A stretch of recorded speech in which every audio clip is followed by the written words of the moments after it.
बस इतना ही।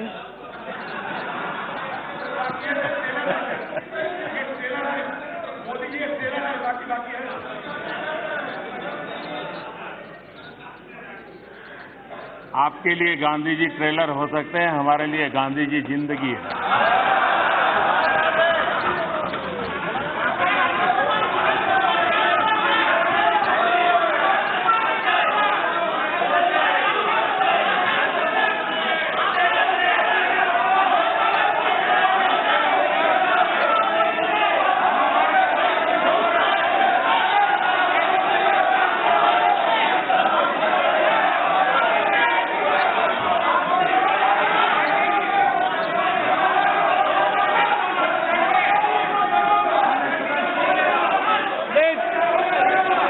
No, please, manage it.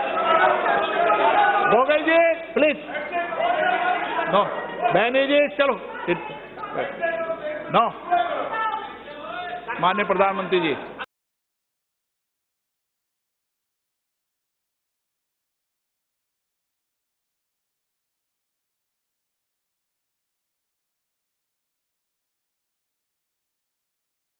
মাননীয় অধ্যক্ষ মহোদয়, আমি রাষ্ট্রপতি মহোদয়ের অভিভাষণের ধন্যবাদ জ্ঞাপন প্রস্তাবে রাষ্ট্রপতি মহোদয়ের প্রতি কৃতজ্ঞতা জানাতে উপস্থিত হয়েছি।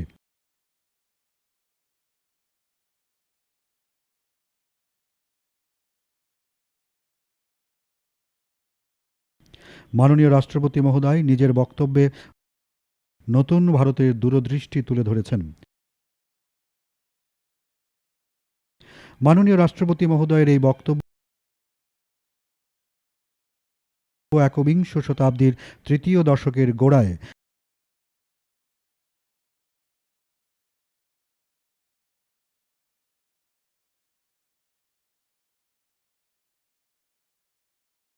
আমাদের সকলের জন্য আলোকবর্তিকা প্রদর্শনকারী, প্রেরণাদায়ী, দেশের কোটি কোটি মানুষের মনে আস্থা জাগানো অভিভাষণ।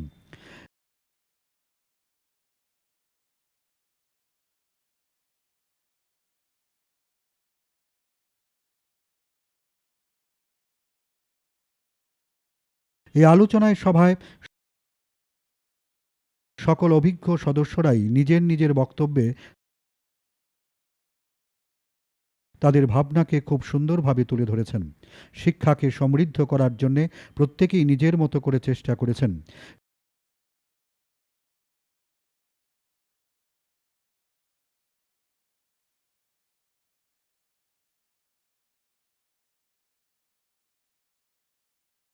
শ্রী অভিনন্দন চৌধুরীজি,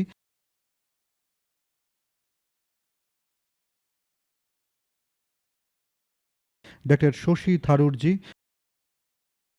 শ্রী ঔবেশীজি, রামপ্রতাপ যাদবজি, শ্রীমতী প্রীতি চৌধুরীজি, শ্রী মিশ্রজি, শ্রী অখিলেশ যাদবজি,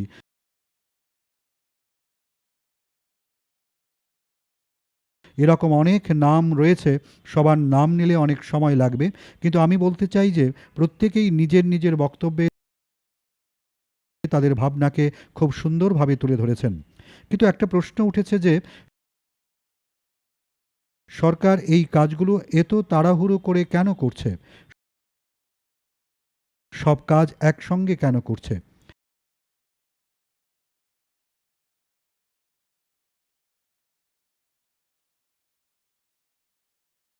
আমি শুরুতেই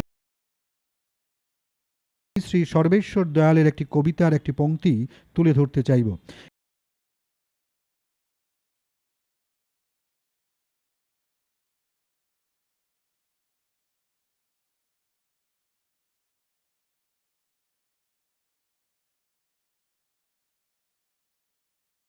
এই পংক্তিতে আমাদের সরকারের স্বভাব ও মর্যাদা ভাবনা পরিস্ফুট হয়েছে। এই প্রেরণার ফলেই আমরা গণ্ডালিকা প্রবাহ থেকে সরে গিয়ে দ্রুত গতিতে এগিয়ে যাওয়ার লক্ষ্যে কাজ করে চলেছি।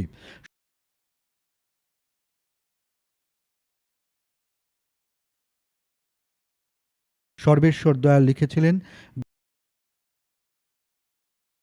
গড্ডালিকা প্রবাহে তারাই চলেন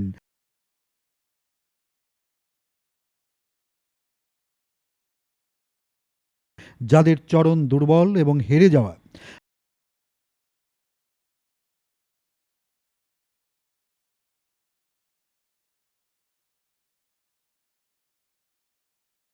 আমাদের তো নিজেদের সফর থেকে যা পাই এমন অনির্মিত পন্থাই প্রিয়।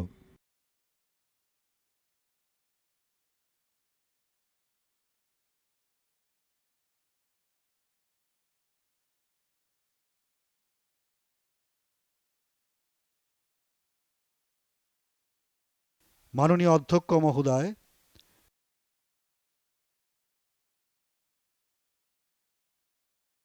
ভারতের জনগণ এমনি সরকার বদলাননি,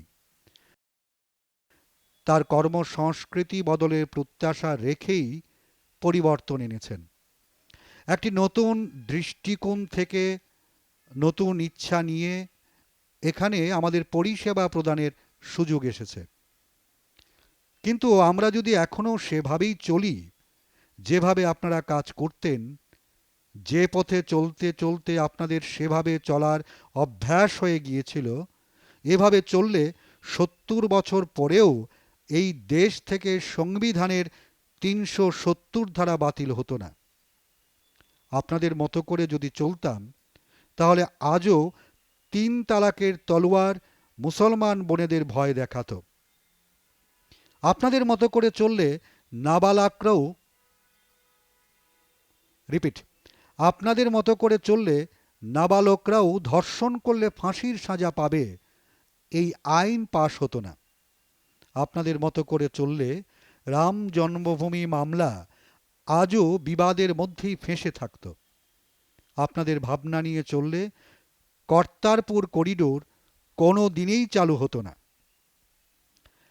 আপনাদের পদ্ধতিতে আপনাদেরই মতো করে চললে ভারত বাংলাদেশ সীমান্ত বিবাদ কোনো দিন মিটত না। মাননীয় অধ্যক্ষ মহোদয়, माननीय अध्यक्ष আমি जी, যখন মাননীয় অধ্যক্ষ মহোদয়কে দেখি ও শুনি,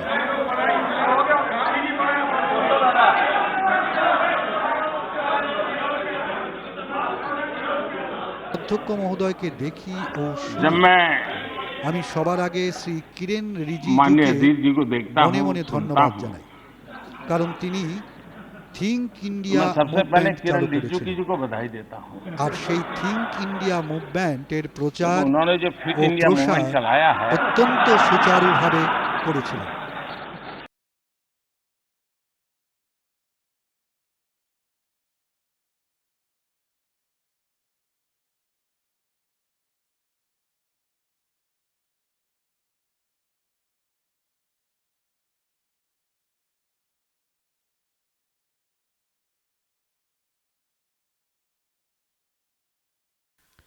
তিনি যত ভালো বক্তব্য রাখেন তত ভালো শরীর চর্চাও করেন।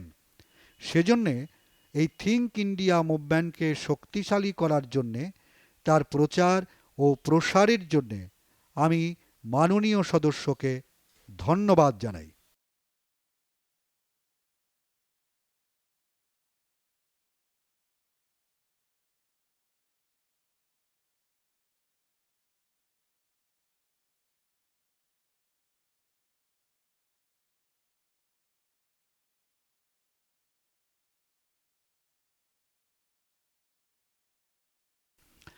মাননীয় অধ্যক্ষ মহোদয়, একথা কেউ অস্বীকার করতে পারবেন না যে এই দেশ সর্বদাই সমস্যা সমাধানের জন্য চেষ্টা করে গেছে।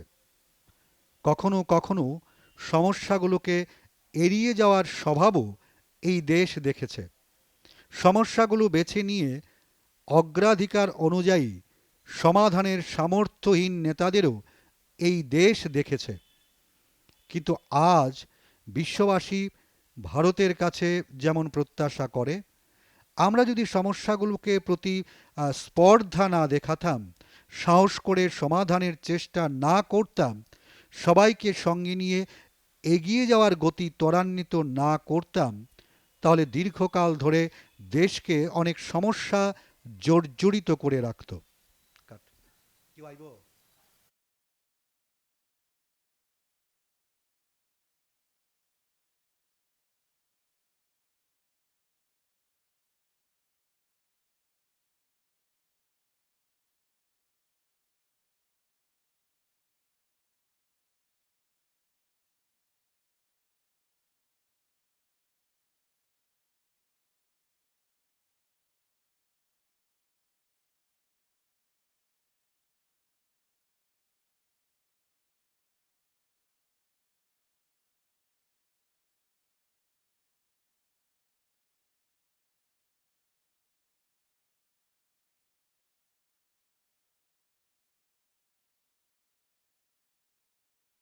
মাননীয় অধ্যক্ষ মহোদয়, ভারতের জনগণ এমনি সরকার বদলাননি, তার কর্ম সংস্কৃতি বদলের প্রত্যাশা রেখেই পরিবর্তন এনেছেন।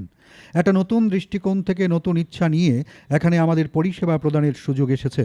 কিন্তু আমরা যদি এখনও সেভাবেই চলি, যেভাবে আপনারা কাজ করতেন, যে পথে চলতে চলতে আপনাদের সেভাবে চলার অভ্যাস হয়ে গিয়েছিল, এভাবে চললে 70 বছর পরেও এই দেশ থেকে সংবিধানের 370 ধারা বাতিল হতো না।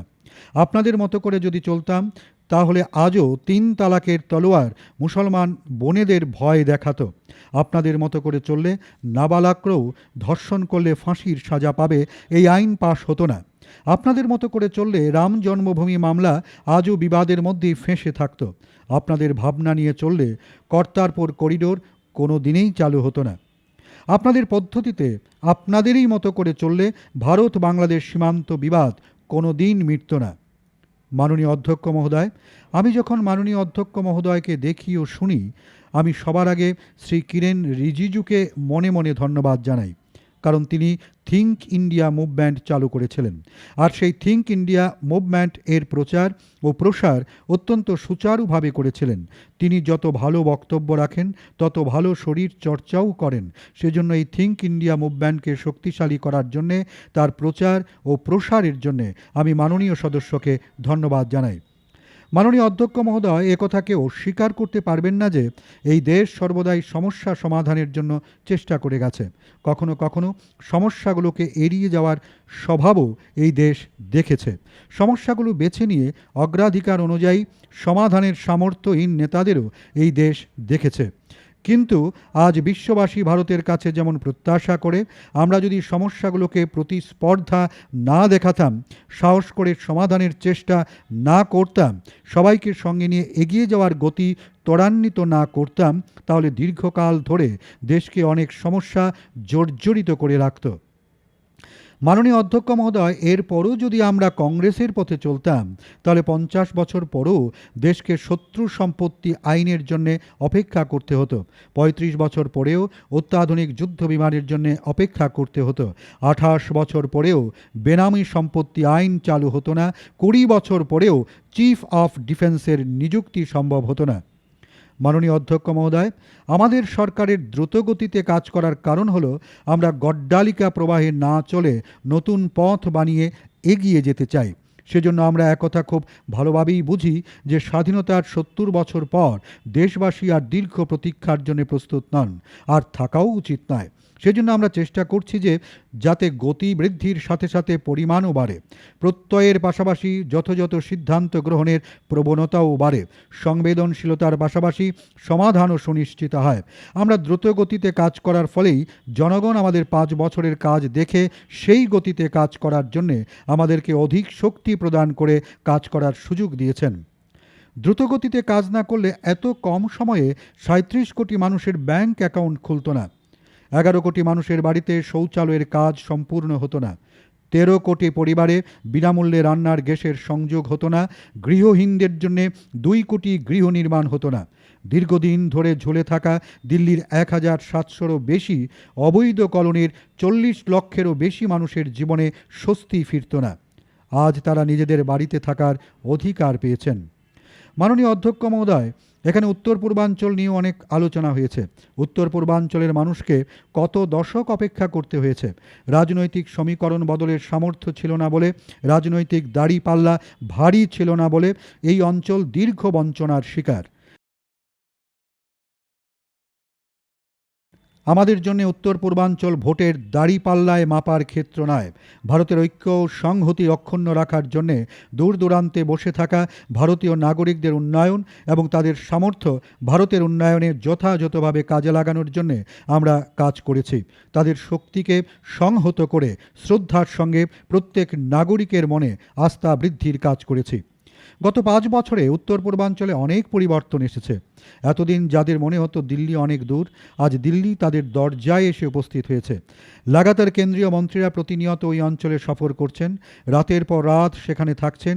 টিয়ার 2 টিয়ার 3 শহরগুলো এবং ছোট ছোট এলাকায় গিয়ে সেখানকার মানুষের সঙ্গে আলাপ আলোচনার মাধ্যমে তাদের সমস্যা সমাধানের মাধ্যমে তাদের আস্থা অর্জন করছেন।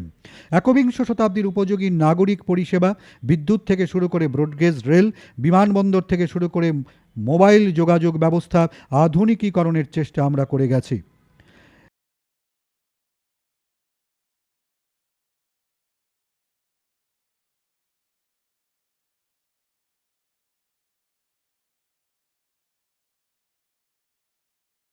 এই আস্থার পরিণাম বর্তমান সরকারের আমলে দেখা যাচ্ছে। এখানে একজন বড় সমস্যার কথা তুলেছেন। বলা হয়েছে যে এই ধরনের পদক্ষেপ প্রথমবার নেওয়া হয়েছে, আমরা এটা করতে পারিনি। তিনি ঠিকই বলেছেন। ফলিত প্রয়োগ অনেক হয়েছে আর এখনও প্রয়োগ করা হচ্ছে, কিন্তু যাই হয়েছে সবটাই রাজনৈতিক দাড়িপাল্লায় মাপঝোঁক করে করা হয়েছে, অর্ধেক মন নিয়ে করা হয়েছে, শূন্যস্থান পূরণের জন্য করা হয়েছে। সেজন্য চুক্তি অনেক সম্পাদিত হয়েছে, খবরের কাগজে ছবিও ছাপা হয়েছে, অনেক প্রশংসা পেয়েছেন, অত্যন্ত গর্বের সঙ্গে সেসব কথা আজও বলছেন। কিন্তু স্বাধীনতার এত বছর পরেও কাগজে কলমে বড় সমস্যা সমাধানের চুক্তি সম্পাদিত হয়নি। ইতিমধ্যে 4000-এরও বেশি নির্দোষ মানুষের প্রাণহানি হয়েছে, ফলে অনেক ধরনের রোগ যা বড় সমাজ জীবনকে সংকটগ্রস্ত করে তুলেছে। এখন যে চুক্তি হলো তা এককভাবে উত্তর পূর্বাঞ্চলের জন্য তো বটেই, দেশের সাধারণ মানুষের জন্য সুবিচারের বার্তা প্রদানকারী ঘটনা। এটা ঠিক যে আমরা নিজেদের কৃতিত্বের কথা বারবার ফলাও করে প্রচার করার চেষ্টা করি না, কিন্তু আমরা পরিশ্রম করব, চেষ্টা করে যাব।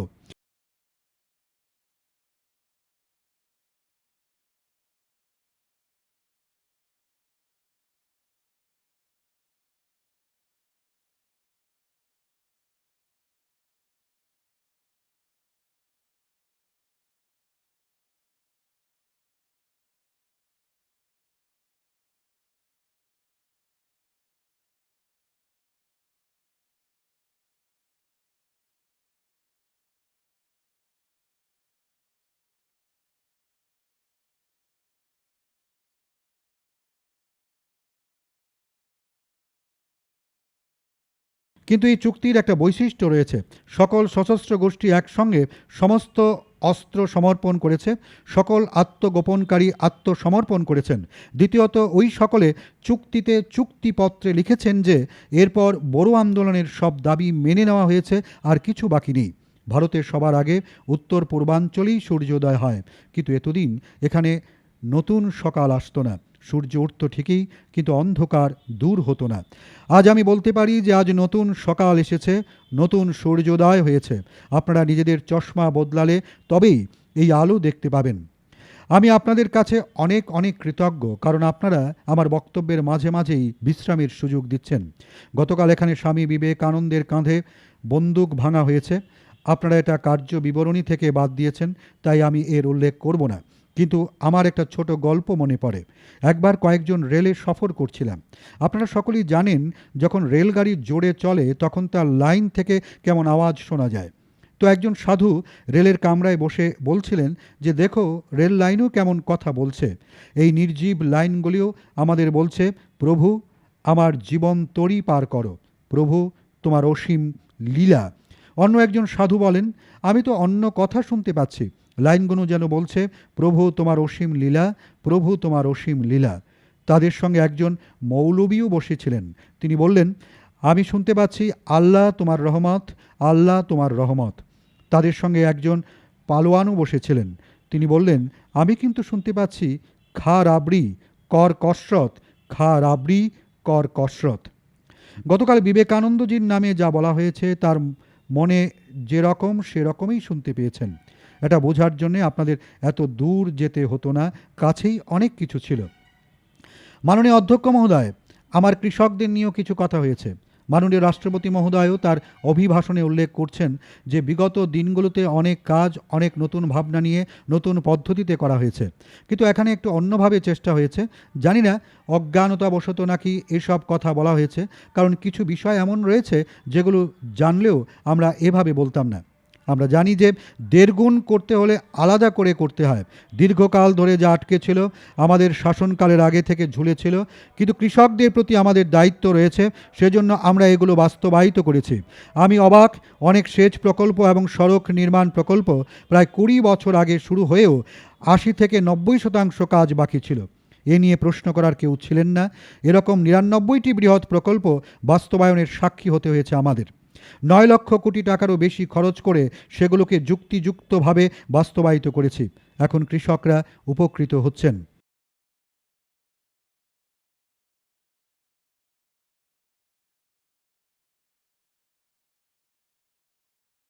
প্রধানমন্ত্রী ফসল বীমা যোজনার মাধ্যমে অনেক কৃষকের মনে বিশ্বাস গড়ে উঠেছে। কৃষকদের পক্ষ থেকে প্রায় 13,000 কোটি টাকা বিমার টাকা জমা হয়েছে। কিন্তু বিভিন্ন প্রাকৃতিক বিপর্যয়ে তাদের যে লোকসান হয়েছে তা থেকে মুক্তি দেওয়ার জন্য এই বিমা যোজনা থেকে কৃষকদের 56,000 কোটি টাকা দেওয়া হয়েছে। আমাদের অগ্রাধিকার হলো কৃষকের আয় বৃদ্ধি। আমাদের অগ্রাধিকার হলো কৃষকদের চাষের জন্য বিনিয়োগ মূল্য কম করা। আগে ন্যূনতম সহায়ক মূল্যের নামে কি চলতো তা সকলেই জানেন। আমরা ক্ষমতার আসার আগে দেশে বছরে 7 লক্ষ টন ডাল ও তিল কেনা হয়েছে। এখন আর এত ডাল ও তিল আমদানি করতে হচ্ছে না।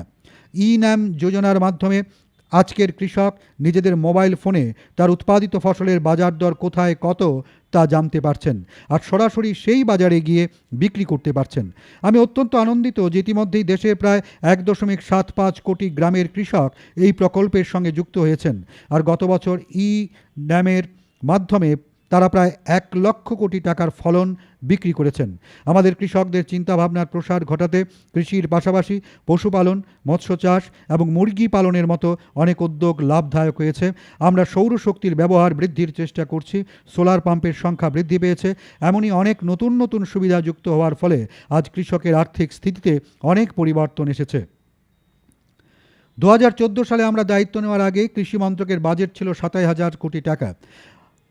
আর পরবর্তী সময়ে এটা 5 গুণেরও বেশি বৃদ্ধি পেয়ে প্রায় 1.5 লক্ষে পৌঁছেছে। পিএম কিষাণ সম্মান যোজনার মাধ্যমে কৃষকদের ব্যাংক অ্যাকাউন্টে সরাসরি টাকা জমা করা হচ্ছে।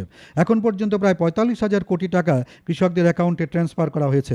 মাঝে কোনো দালালদের সুযোগ দেওয়া হয়নি, কোনো ফাইল চালাচালির সমস্যা হয়নি। একটা ক্লিক করলেন আর পৌঁছে গেল। কিন্তু আমি এখানে মাননীয় সদস্যদের অনুরোধ জানাবো যে রাজনীতি করতে থাকুন, করা উচিত। কিন্তু আমার বিশ্বাস রাজনীতির স্বার্থে কৃষকদের স্বার্থ নিয়ে কেউ ছিনিমিনি করবেন না।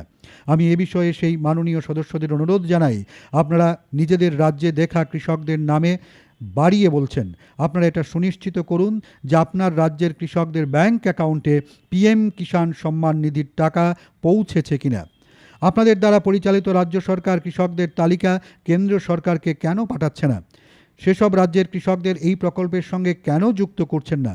ক্ষতি কার হয়েছে? কাদের ক্ষতি হয়েছে? সেসব রাজ্যের কৃষকদের হয়েছে। একথা কোনো মাননীয় সদস্য অস্বীকার করতে পারবেন না। অনেকে চাপা স্বরে স্বীকার করলেও জোর গলায় হয়তো বলতে পারবেন না। অনেক জায়গায় অনেক কিছু হয়, কিন্তু হয়তো তারা জানেন। সেজন্য যে মাননীয় সদস্যরা অনেক কিছু বলেছেন তাদেরকে বলবো, সেই রাজ্যগুলোর দিকে তাকান যেখানে কৃষকদের অনেক বড় বড় প্রতিশ্রুতি দিয়ে বড় বড় কথা বলে ভোট নেওয়া হয়েছে, শপথ গ্রহণ করে রাজ্য সরকার ক্ষমতায় এসেছে, কিন্তু তারপর আর প্রতিশ্রুতি পালন করেননি। এখানে যে মাননীয় সদস্যরা যেসব রাজ্যের প্রতিনিধিত্ব করছেন তারা নিজের নিজের রাজ্যে কৃষকদের অধিকার সুনিশ্চিত করুন। মাননীয় অধ্যক্ষ মহোদয়, সর্বদলীয় বৈঠকে আমি সবাইকে একটা অনুরোধ করেছিলাম আর আপনারাও নিজেদের প্রতিক্রিয়া জানিয়েছিলেন। তারপর অধিবেশনের গোড়ার দিকে সাংবাদিকদেরও বলেছিলাম, এই অধিবেশনে উভয় কক্ষেই আমরা সবাই শুধু আর্থিক বিষয় নিয়ে কথা বলতে চাই। দেশের আর্থিক পরিস্থিতির সমস্ত বিষয় নিয়ে নিবিড় আলোচনা চাই। সংসদের উভয় কক্ষে সরকার পক্ষ এবং বিরোধী পক্ষের সমবেত সামর্থ্য, সমবেত প্রতিভার সমাহারে দেশে ও বিশ্বে আজ যে আর্থিক পরিস্থিতি, সেই পরিপ্রেক্ষিতে ভারতের কী কী পদক্ষেপ নেওয়া উচিত, কোন লক্ষ্য স্থির করে এগুলো আমরা লাভ হব। আমি চাই যে এখনও সময় আছে, আপনারা অধিবেশনের বাকি সময়টা ব্যবহার করুন, নিবিড়ভাবে আলোচনা করুন, ব্যাপক চর্চা করুন, নতুন নতুন উপদেশ দিন, যাতে ভারত বিশ্বের উদ্ভূত সমস্ত সুযোগের সদ্ব্যবহার করে পূর্ণ শক্তিতে এগিয়ে যেতে পারে। আমি আপনাদের সবাইকে আহ্বান জানাই।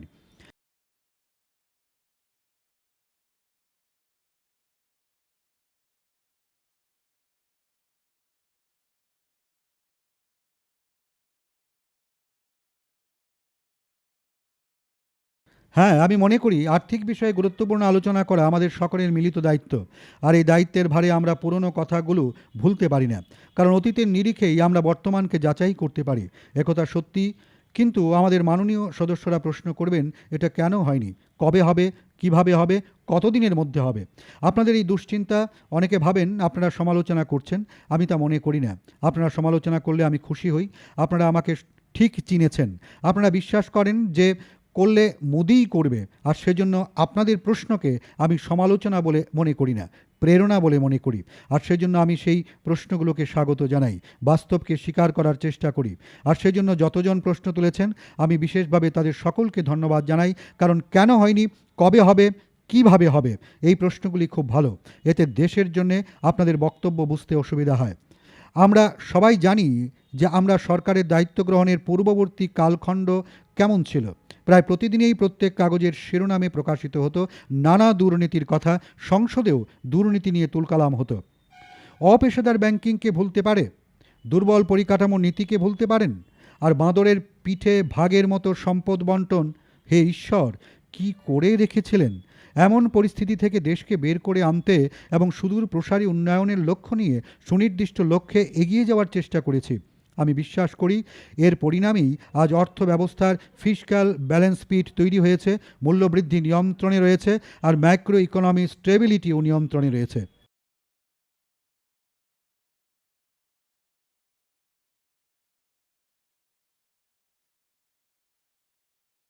আমি আপনাদের কাছে কৃতজ্ঞ, কারণ আপনারা আমার উপর আস্থা রেখেছেন। এ কাজও আমরাই করব। হ্যাঁ, একটা কাজ করব না, হতে দেব না, তা হলো আপনাদের বেকারত্ব দূর হতে দেব না। জিএসটি নিয়ে এত গুরুত্বপূর্ণ সিদ্ধান্ত হয়েছে, কর্পোরেট কর হ্রাস করা থেকে শুরু করে আইবিসি চালু করা, প্রত্যক্ষ বিদেশি বিনিয়োগকে আরও উদারীকরণ, ব্যাংকগুলোর বিলগ্নীকরণ পর্যন্ত প্রতিটি পদক্ষেপ ছিল সময়ের দাবি পূরণ। অর্থনীতির সুদূর প্রসারী সুফল পেতে আমাদের সরকার এই প্রয়োজনীয় পদক্ষেপগুলো নিয়েছে। আমরা এর সুফল এখনই অনুভব করছি, সেজন্য ভবিষ্যতেও আরও এ ধরনের পদক্ষেপ নেওয়া হবে। এই সংস্কারগুলো ছিল বহু আকাঙ্ক্ষিত। আপনাদের সঙ্গে যে পণ্ডিত অর্থনীতিবিদরা রয়েছেন তারাও এ ধরনের পরিবর্তন চাইতেন, কিন্তু করে উঠতে পারেননি। আমরা তাদের এই আকাঙ্ক্ষা পূরণের কাজ করছি। বিনিয়োগকারীদের আস্থা বৃদ্ধি এবং দেশের অর্থ ব্যবস্থা শক্তিশালী করার স্বার্থে আমরা এরকম বেশ কিছু গুরুত্বপূর্ণ পদক্ষেপ নিয়েছি। 2019 সালের জানুয়ারি মাস থেকে 2020-র মধ্যে 6 বার জিএসটির রাজস্ব 1 লক্ষ কোটি টাকারও বেশি সংগৃহীত হয়েছে। আমি যদি প্রত্যক্ষ বিদেশি বিনিয়োগের কথা বলি, তাহলে 2018 সালের এপ্রিল মাস থেকে সেপ্টেম্বরের মধ্যে $22 বিলিয়ন প্রত্যক্ষ বিদেশি বিনিয়োগ হয়েছিল। এখনও পর্যন্ত প্রত্যক্ষ বিদেশি বিনিয়োগের পরিমাণ $26 বিলিয়ন অতিক্রম করেছে। এতেই প্রমাণ হয় ভারতের প্রতি বিদেশি বিনিয়োগকারীদের বিশ্বাস বাড়ছে, ভারতে আর্থিক উন্নয়নের অপার সম্ভাবনা রয়েছে। এই প্রত্যয় এখন দৃঢ় হচ্ছে, তবেই তো বিনিয়োগ বাড়ছে। আমাদের বিরুদ্ধে অনেক গুজব রটানো সত্ত্বেও যে বিদেশি বিনিয়োগ বৃদ্ধি পাচ্ছে, এটা অনেক বড় কথা। আমাদের দৃষ্টিভঙ্গি হলো প্রভূত পরিমাণ বিনিয়োগ বৃদ্ধি, উন্নত পরিকাঠামো এবং অধিক মূল্য সংযোজনের মাধ্যমে যত বেশি সম্ভব কর্মসংস্থান সৃষ্টি। দেখুন, আমি কৃষকদের থেকে অনেক কিছু শিখি। কৃষকরা প্রখর গ্রীষ্মে খেতে হাল চালিয়ে অপেক্ষা করেন। তারা তখনই বীজ বপন করেন না, সঠিক সময়ে বীজ বপন করা হয়। বিগত 10 মিনিট ধরে যা চলছে সেটা আমার হাল চাষ। সরাসরি আপনাদের মস্তিষ্কে স্থান তৈরি হচ্ছে। এখন একটি একটি করে বীজ বপন করব। মাননীয় অধ্যক্ষ মহোদয়, মুদ্রা যোজনা, স্টার্ট আপস ইন্ডিয়া, স্ট্যান্ড আপ ইন্ডিয়া, এই প্রকল্পগুলো দেশে স্বরোজগারের ক্ষেত্রে জোয়ার এনেছে। শুধু তাই নয়, এদেশের কোটি কোটি মানুষ প্রথমবার মুদ্রা যোজনার মাধ্যমে রুজি রুটি উপার্জন করতে শুরু করেছেন। পাশাপাশি তারা আরও 1, 2 কিংবা 3 জনকে কর্মসংস্থান দিতে সক্ষম হয়েছেন। শুধু তাই নয়, প্রথমবার যারা মুদ্রা যোজনার মাধ্যমে ব্যাংক থেকে ঋণ পেয়েছেন তাদের 70% হলেন আমাদের মা ও বোনেরা, যারা সক্রিয় অর্থনীতির ক্ষেত্রে আগে অংশগ্রহণ করতেন না। ফলে অর্থনীতির পরিসর বৃদ্ধির ক্ষেত্রে তারাও অবদান রাখতে শুরু করেছেন। ইতিমধ্যেই 28,000-এর বেশি স্টার্ট আপ চিহ্নিত হয়েছে। আর অত্যন্ত আনন্দের সঙ্গে বলছি, এর অধিকাংশই টিয়ার 2, টিয়ার 3 শহরগুলোতে অবস্থিত। অর্থাৎ আমাদের দেশের যুব সম্প্রদায় নতুন সংকল্প নিয়ে এগিয়ে চলেছেন। মুদ্রা যোজনার মাধ্যমে 22 কোটিরও বেশি ঋণ মঞ্জুর হয়েছে এবং কোটি কোটি যুবক যুবতীর কর্মসংস্থান হয়েছে।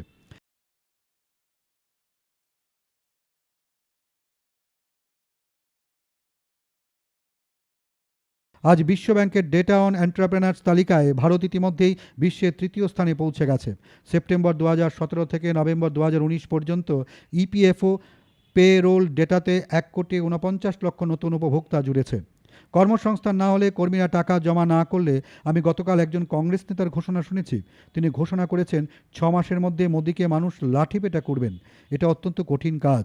প্রস্তুতির জন্যই তো 6 মাস লেগে যাবে। কিন্তু আমি ঠিক করেছি আগামী 6 মাসে রোজ সকালে আরও বেশি সূর্য প্রণাম করব। গত 20 বছর ধরে যত ধরনের নোংরা গালি শুনছি আমি নিজেকে গালি প্রুফ বানিয়ে নিয়েছি। 6 মাস ধরে এত সূর্য প্রণাম করব যে আমার পিঠও লাঠিপেটা সহ্য করার শক্তি অর্জন করবে। আমি আগে থেকে এই ঘোষণা করার জন্যে তার কাছে অত্যন্ত কৃতজ্ঞ। তিনি আমাকে 6 মাস ধরে শরীরচর্চা বৃদ্ধির সুযোগ দিলেন।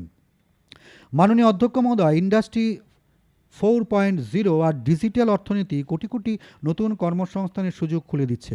দক্ষতা উন্নয়ন, নতুন দক্ষতা সম্পন্ন মানব সম্পদ তৈরি করা, শ্রম আইন সংস্কারের জন্য সংসদে ইতিমধ্যে একটি প্রস্তাব পেশ করা হয়েছে। আরও কিছু প্রস্তাব হয়েছে। আমার দৃঢ় বিশ্বাস যে এই সভা সেগুলোকে গুরুত্ব দেবে, যাতে দেশে কর্মসংস্থানের সুযোগ সৃষ্টিতে কোনো সমস্যা না হয়। আমরা বিগত শতাব্দীর ভাবনা নিয়ে এগিয়ে যেতে পারি না। আমাদের পরিবর্তিত আন্তর্জাতিক পরিস্থিতিতে নতুন ভাবনায় সমৃদ্ধ এ ধরনের অনেক পরিবর্তনের জন্য এগিয়ে আসতে হবে। আমি এই সভার সমস্ত মাননীয় সদস্যদের কাছে প্রার্থনা জানাই যে যত দ্রুত সম্ভব শ্রম আইন সংস্কারের বিষয়টি ত্বরান্বিত করুন। তাহলে কর্মসংস্থানের নতুন সুযোগ সৃষ্টির ক্ষেত্রে সুবিধা হবে। আর আমি বিশ্বাস করি 5 লক্ষ কোটি মার্কিন ডলার সমৃদ্ধ ভারতীয় অর্থনীতি, is of doing business, is of living. মাননীয় অধ্যক্ষ মহোদয়, একথা সত্যি যে আমরা আগামী দিনে 16 কোটির পরিকাঠামো মিশন নিয়ে এগিয়ে চলেছি। কিন্তু আমাদের বিগত কার্যকাল আপনারা হয়তো দেখেছেন, দেশের অর্থনীতি জনগণের স্বপ্নে ডানা জুড়তে, সৃষ্টিশীলতার সঙ্গে ভোক্তাকে জুড়তে, শিশুর সঙ্গে বিদ্যালয়ের সম্পর্ক তৈরি করতে, কৃষকের সঙ্গে বাজারকে জুড়তে, ব্যবসায়ীর সঙ্গে ভোক্তাকে জুড়তে, একজন গরিব গর্ভবতী মাকে হাসপাতালের সঙ্গে জুড়তে পরিকাঠামো উন্নয়নই শেষ কথা। সেচ থেকে শুরু করে শিল্প পর্যন্ত, সামাজিক পরিকাঠামো থেকে শুরু করে গ্রামীণ পরিকাঠামো পর্যন্ত, সড়ক থেকে শুরু করে সমুদ্র বন্দর পর্যন্ত, আর আকাশপথ থেকে শুরু করে জলপথ পর্যন্ত আমরা যে এমন অনেক উদ্যোগ নিয়েছি তা দেশবাসী গত 5 বছর ধরে প্রত্যক্ষ করেছেন। আর মানুষ যে দেখেছেন এটাও তাদের কাছে পৌঁছে দিয়েছে আমাদের উন্নত পরিকাঠামো। মাননীয় অধ্যক্ষ মহোদয়, আমি একটা উদাহরণ দিতে চাই। আমাদের দেশে পরিকাঠামো ক্ষেত্রে কিভাবে কাজ হয় তা দিল্লিকে দিয়েই বোঝা যায়। দিল্লিতে ট্রাফিক ব্যবস্থা, পরিবেশ দূষণ, হাজার হাজার ট্রাক দিল্লির উপর দিয়ে যাচ্ছে। ইউপিএ সরকারের লক্ষ্য ছিল 2009 সালের মধ্যে দিল্লির চারপাশের এক্সপ্রেস ওয়েগুলোর কাজ সম্পূর্ণ করা। 2014 সালে আমরা দায়িত্ব নেবার পর দেখলাম ওই প্রকল্পের কাজ তখনও ফাইলবন্দি রয়েছে। অবশেষে আমরা 2014 সালে এই অসম্পূর্ণ পেরিফেরাল এক্সপ্রেসওয়ের কাজ শুরু করি। দ্রুততার সঙ্গে তা সম্পূর্ণ করা হয়। এখন প্রতিদিন 40,000-এর বেশি ট্রাক দিল্লিতে না ঢুকে সরাসরি ওই এক্সপ্রেসওয়ে দিয়ে দেশের এক প্রান্ত থেকে আরেক প্রান্তে চলে যাচ্ছে। দিল্লিকে পরিবেশ দূষণ থেকে বাঁচাতে এটা একটি গুরুত্বপূর্ণ পদক্ষেপ। এটাই পার্থক্য। পরিকাঠামোর গুরুত্বকে বুঝতে একটু সময় লাগে। মাননীয় অধ্যক্ষ মহোদয়, আরও কিছু বিষয় স্পষ্ট করতে চাই। শশী থারুরজি, আমি ভুল কিছু বললে ক্ষমা করবেন। এখানে কেউ কেউ সংবিধানকে বাঁচানোর প্রসঙ্গ তুলেছেন, আমি তাদের সঙ্গে সহমত। কংগ্রেস দলের উচিত মন্ত্রের মতো সংবিধান বাঁচানোর কথা দিনে অন্তত 100 বার উচ্চারণ করা। তারা যদি সংবিধানের গুরুত্ব বুঝতেন তাহলে আমাদের সংবিধান নিয়ে এত ছিনিমিনি খেলতেন না। সেজন্য আপনারা যতবার সংবিধান শব্দটি উচ্চারণ করবেন কিছু পদক্ষেপ বারবার আপনাদের ভুলের কথা মনে করিয়ে দেবে, আপনাদের এই ইচ্ছাকে মনে করিয়ে দেবে। আর আপনারা এই সত্যটি বুঝতে পারবেন যে এই দেশের জন্য সংবিধান কতটা মূল্যবান। মাননীয় অধ্যক্ষ মহোদয়, এখন আপনারা সংবিধান বাঁচানোর কথা বলছেন, কিন্তু দেশে জরুরি অবস্থা চালু করার সময় কথাটা তাদের মনে ছিল না। তারা সেই সময় এমনকি বিচারালয় এবং জনগণের ন্যায় সমীক্ষার অধিকারও হরণ করেছিলেন। যারা মানুষের বেঁচে থাকার অধিকার ছিনিয়ে নেওয়ার চেষ্টা করেছিলেন, 1 ডজনেরও বেশিবার বিভিন্ন রাজ্যে নির্বাচিত সরকার ফেলে দিয়েছেন। তাদের উত্তরসূরিদের তো বারংবার সংবিধান বাঁচানোর কথা বলে যেতেই হবে। সেজন্য তাদেরই বারবার সংবিধান বাঁচাও মন্ত্র জপ করা অত্যন্ত প্রয়োজন। পিএম এবং পিএমওর উপর ন্যাশনাল অ্যাডভাইজারি কাউন্সিল এর মাধ্যমে রিমোট কন্ট্রোলে সরকার পরিচালনকারীদের সংবিধানের গুরুত্ব বোঝার প্রয়োজন রয়েছে। মাননীয় অধ্যক্ষ মহোদয়, সংবিধানের হয়ে ওকালতি করার নামে দিল্লি ও সারা দেশে কি কি হচ্ছে তা দেশবাসী খুব ভালোভাবেই বুঝতে পারছেন। সাধারণ মানুষের নীরবতাও একদিন সাকার হয়ে উঠবে। সর্বোচ্চ আদালত এবং সংবিধানের প্রতি আনুগত্য গণতন্ত্রের গুরুত্বপূর্ণ শর্ত। দেশের সর্বোচ্চ আদালত বারবার বলছে যে আন্দোলন এমন হওয়া উচিত নয় যাতে সাধারণ মানুষের অসুবিধা হয়। আন্দোলন এমন হওয়া উচিত নয় যা হিংসার আশ্রয় নেয়। আজ সংবিধান বাঁচানোর কথা যারা বলছেন সেই বামপন্থী ও কংগ্রেসের নেতারাই ভোট ব্যাংকের রাজনীতি করার জন্যে আন্দোলনকারীদের ইন্ধন যোগাচ্ছেন। মাননীয় অধ্যক্ষ মহোদয়, একজন কবি বলেছিলেন, এতই পর্দা তোমার যে বস্ত্র ব্যবসায়ীর গায়ে লেগে বসে আছে। এতই পর্দা তোমার যে বস্ত্র ব্যবসায়ীর গায়ে লেগে বসে আছো।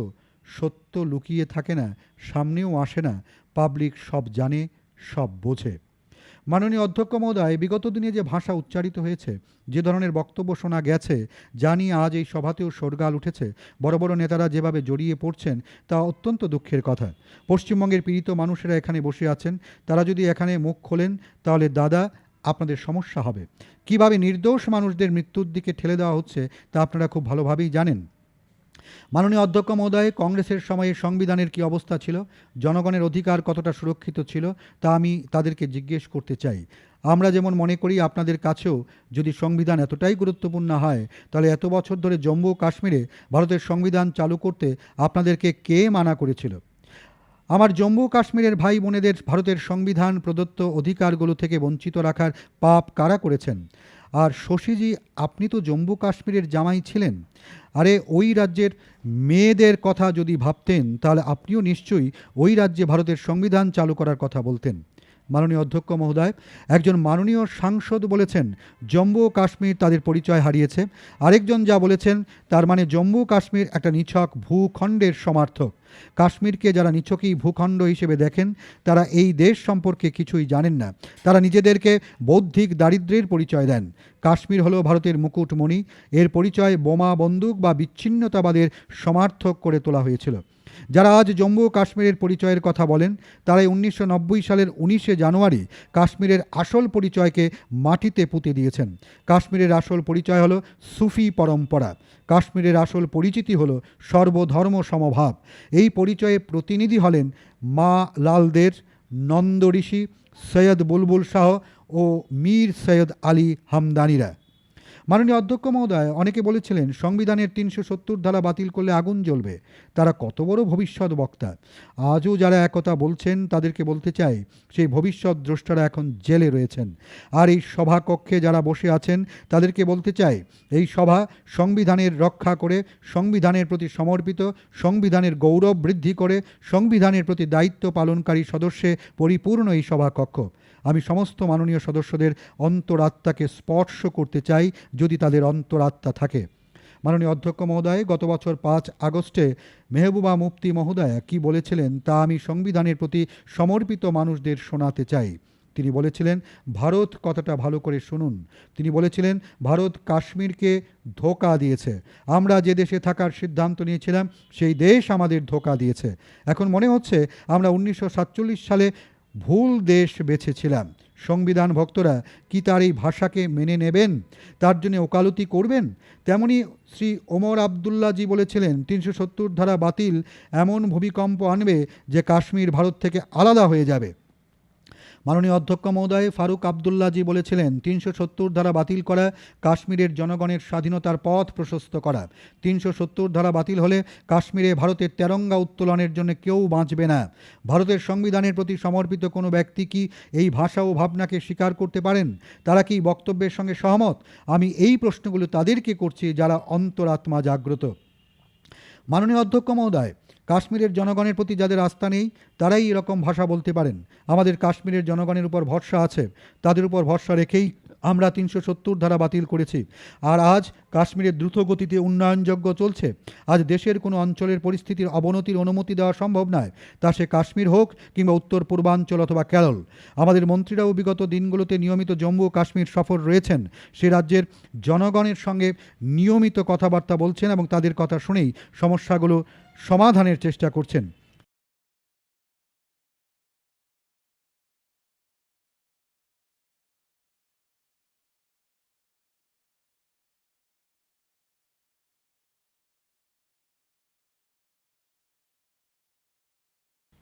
মাননীয় অধ্যক্ষ মহোদয়, আমি আজ এই সভায় জম্মু ও কাশ্মীরের উজ্জ্বল ভবিষ্যতের জন্যে, উন্নয়নের জন্যে, সেই রাজ্যের মানুষের আশা আকাঙ্ক্ষা পূরণের জন্যে দায়বদ্ধতার অঙ্গীকার পুনরায় উচ্চারণ করছি। আমরা সবাই সংবিধানের প্রতি সমর্পিত। পাশাপাশি আমি লাদাখ সম্পর্কেও বলতে চাই।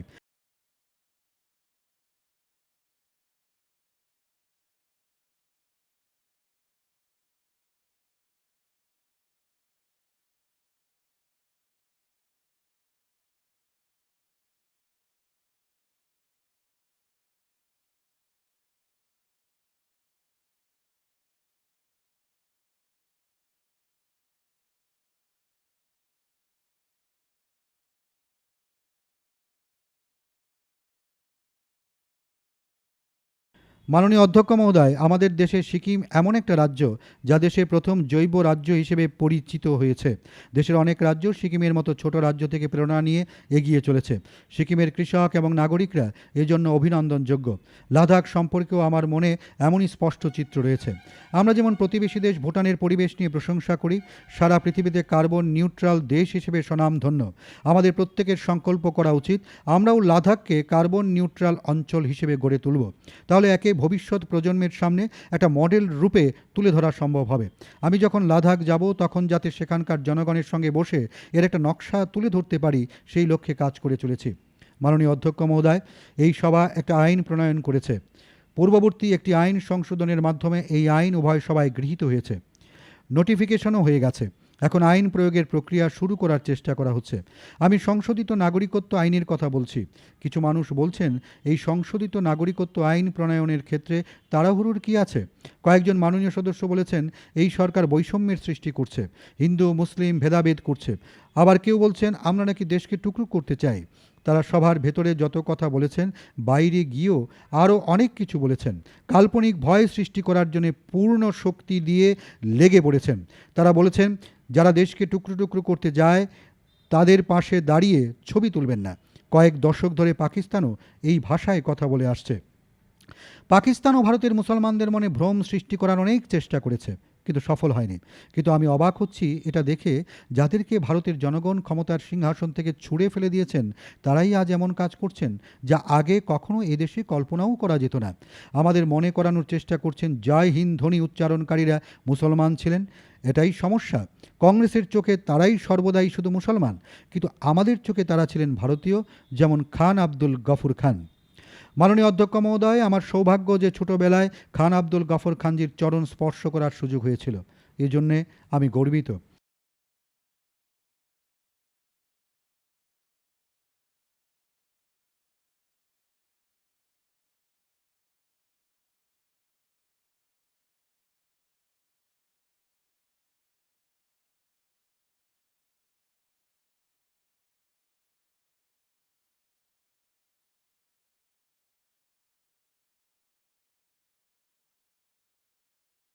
মাননীয় অধ্যক্ষ মহোদয়, খান আব্দুল গফুর খানই হোক কিংবা আশফাক উল্লাহ খান, বেগম হজরত মহল হন কিংবা বীর শহীদ আব্দুল করিম অথবা আমাদের শ্রদ্ধেয় প্রাক্তন রাষ্ট্রপতি ডক্টর এপিজে আব্দুল কালাম, আমাদের চোখে এরা প্রত্যেকেই ভারতীয় ছিলেন।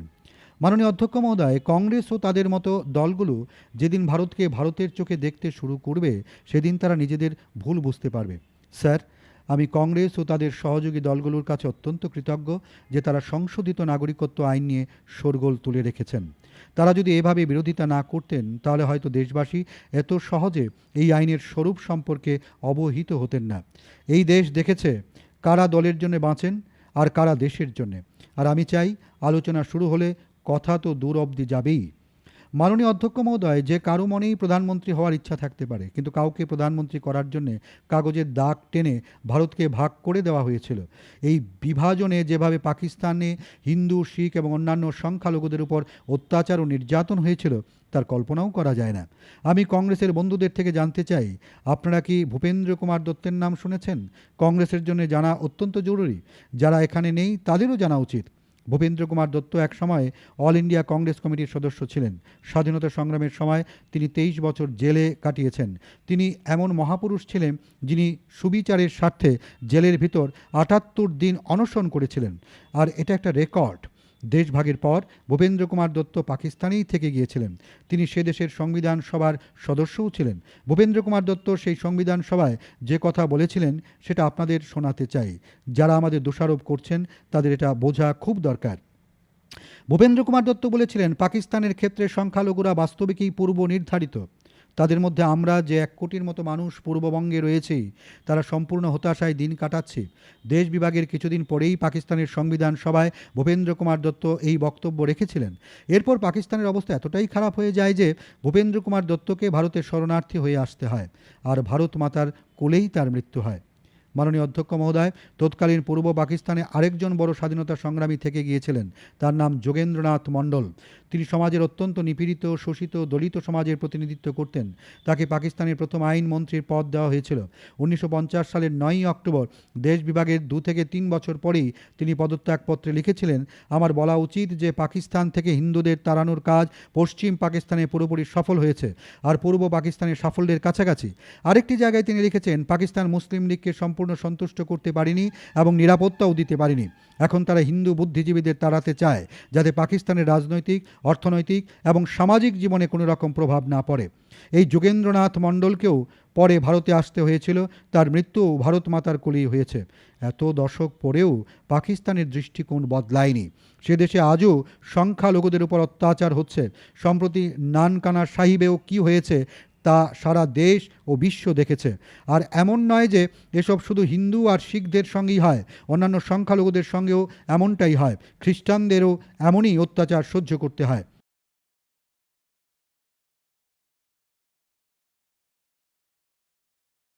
এই সভায় আলোচনার সময় গান্ধীজির বক্তব্য নিয়েও বলা হয়েছে। সিএএ নিয়ে সরকারের বক্তব্যের সঙ্গে গান্ধীজির ভাবনার নাকি মিল নেই। কংগ্রেস দল তো অনেক দশক আগেই গান্ধীজির ভাবনাকে ত্যাগ করেছে। সেজন্য দেশবাসী আপনাদের থেকে কিছুই প্রত্যাশা করেন না। কিন্তু যার ভিত্তিতে কংগ্রেসের রুজি রুটি, আমি আজ তার কথা বলতে চাই।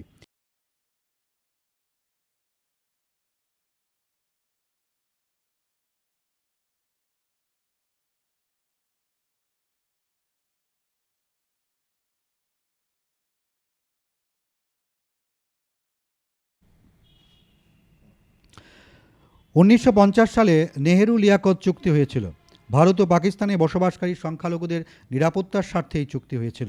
এই চুক্তি অনুসারে পাকিস্তানে বসবাসকারী সংখ্যালঘুদের সঙ্গে উপর কোনো বৈষম্যমূলক ব্যবহার করা হবে না। এখন কংগ্রেসকে জবাব দিতে হবে, নেহেরুজির মতো এত বড় ধর্মনিরপেক্ষ মহান দার্শনিক, এত বড় দূরদৃষ্টি সম্পন্ন ব্যক্তি সেই সময় সংখ্যালঘু শব্দটির পরিবর্তে সমস্ত নাগরিক শব্দটি কেন ব্যবহার করেননি? তার মতো মহান উদার ব্যক্তি এমনটি কেন করেননি ভাই? এর পেছনে নিশ্চয়ই কোনো কারণ রয়েছে। আপনারা এই সত্যকে কতদিন লুকিয়ে রাখবেন? ভাই ও বোনেরা, মাননীয় অধ্যক্ষ মহোদয় এবং সমস্ত মাননীয় সদস্যগণ, আমি সেই সময়ের কথা বলছি। নেহেরুজি সেই চুক্তিতে সংখ্যালঘু এই শব্দটি কেমন করে মেনে নিয়েছিলেন? এর পেছনে নিশ্চয়ই কোনো কারণ রয়েছে। আমি এখন সেই কথাটা বলবো যা সেই সময়ে নেহেরুজি বলেছিলেন। মাননীয় অধ্যক্ষ মহোদয়, নেহেরুজি সংখ্যালঘু শব্দটি কেন প্রয়োগ করেছেন এই প্রশ্নের জবাব আপনি দেবেন না, কারণ আপনার অসুবিধা রয়েছে। কিন্তু নেহেরুজি নিজেই এর জবাব দিয়ে গেছেন। এই চুক্তি স্বাক্ষরের 1 বছর আগে আসামের তৎকালীন মুখ্যমন্ত্রী শ্রদ্ধেয় গোপীনাথজি তাকে একটি চিঠি লিখেছিলেন। তার জবাবে নেহেরুজি যা লিখেছিলেন, আমি সেখান থেকে একটি অংশ আপনাদের শোনাতে চাই।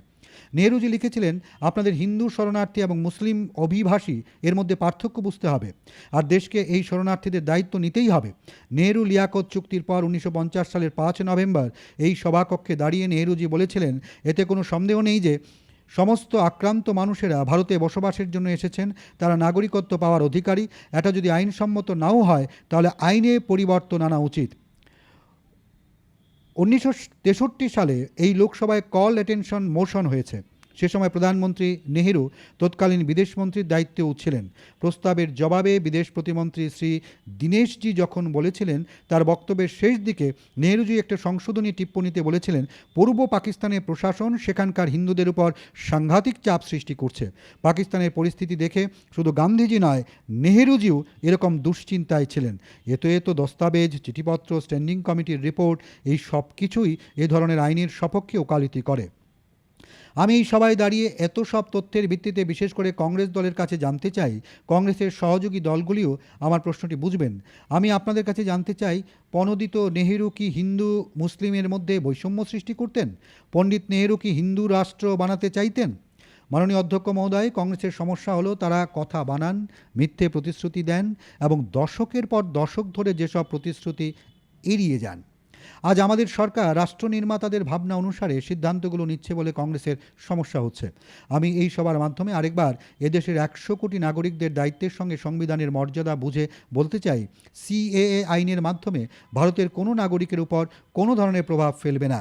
সে তিনি হিন্দু, মুসলিম, শিখ, খ্রিস্টান যাই হন না কেন কারো সমস্যা হবে না। এর মাধ্যমে ভারতীয় সংখ্যালঘুদের কোনো লোকসান হবে না। তবু যাদেরকে দেশের জনগণ নস্যাৎ করে দিয়েছে তারা ভোট ব্যাংকের রাজনীতি করতে এই খেলা খেলছেন। আমি কংগ্রেস দলকে বিশেষভাবে জিজ্ঞেস করতে চাই, যারা সংখ্যালঘুদের নামে রাজনৈতিক খেলা খেলেন, কংগ্রেসের কি 1984 সালের দিল্লি দাঙ্গা মনে আছে? আপনারা আমাদের শিখ ভাইদের গলায় টায়ার বেঁধে তাদের জ্বালিয়ে দিয়েছিলেন। তারা কি সংখ্যালঘু ছিলেন না? শুধু তাই নয়, শিখ দাঙ্গায় অভিযুক্ত ব্যক্তিকে আপনারা মুখ্যমন্ত্রীর পদে বসিয়ে দেন। শিখ দাঙ্গায় অভিযুক্তদের সাজা পেতে দেখার জন্যে সেই বিধবা মায়েদের তিন দশক সুবিচারের প্রতীক্ষায় থাকতে হয়েছে। তারা কি সংখ্যালঘু নন? সংখ্যালঘু মাপার জন্যে কি দুটো দাড়িপাল্লা থাকবে? আপনারা কি এটাই চান?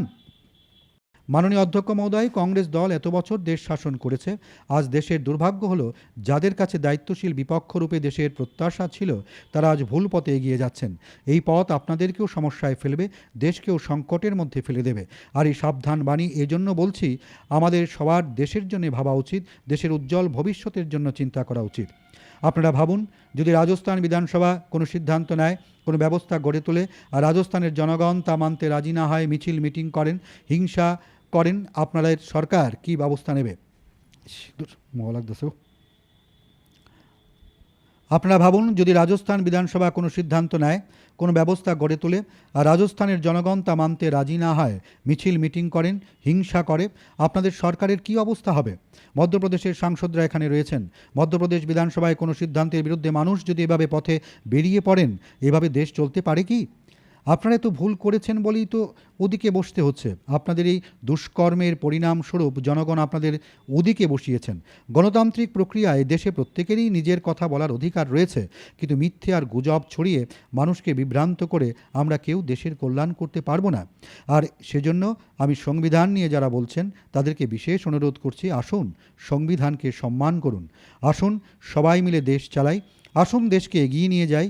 আমরা 5 লক্ষ কোটি মার্কিন ডলার অর্থনীতির সংকল্প নিয়ে এগিয়ে যাই। আসুন দেশের 15 কোটি পরিবার যারা খাওয়ার জন্য বিশুদ্ধ পানীয় জল পায় না, তা পৌঁছে দেওয়ার সংকল্প নেই। আসুন দেশের প্রত্যেক গরিবকে পাকা বাড়ি করে দেওয়ার জন্যে মিলেমিশে কাজ করি। আসুন দেশের কৃষক, জেলে, পশুপালকদের আয় বৃদ্ধির জন্যে প্রকল্পগুলোকে এগিয়ে নিয়ে যাই। আসুন প্রত্যেক পঞ্চায়েতে ব্রডব্যান্ড সংযোগ পৌঁছে দেই। মাননীয় অধ্যক্ষ মহোদয়, ভারতের উজ্জ্বল ভবিষ্যতের জন্যে যেন মিলেমিশে কাজ করতে পারি, এই ভাবনা নিয়ে মাননীয় রাষ্ট্রপতি মহোদয়কে অনেক অনেক ধন্যবাদ জানিয়ে আমার বক্তব্য সম্পূর্ণ করছি। আপনাকেও বিশেষ বিশেষ কৃতজ্ঞতা জানাই।